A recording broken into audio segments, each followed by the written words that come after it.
Television programmes, live Bible studies, गैर मसीहों के और आपके अहम तरीन सवालात के जवाबात, कई हार्ट इश्यूज पर मबनी ईमान अफरोज यूट्यूब चैनल, नौजवानों के मसाइल, ऑनलाइन कोर्सेज, मेरी कई कुतुब के तराजम, बाइबल मुकद्दस की कई कुतुब की तफासीर और इस बेशकीमत खजाना तक रसाई के लिए और बहुत कुछ और जानने के लिए विजिट कीजिए www.newlifeinstitute.org।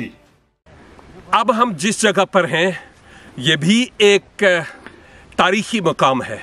अगरचे पौलुस रसूल या नए अहदनामे से उसका ताल्लुक तो नहीं है, लेकिन तुर्कों के वक्त जब उस्मानिया सल्तनत थी तो उस वक्त ऐसे होता था कि उनके हमलों से लोग अपने आप को बचाने के लिए, ये ऊपर आपको एक किला से नजर आता है, वहां पर जाकर अपने आप को छुपाया करते थे।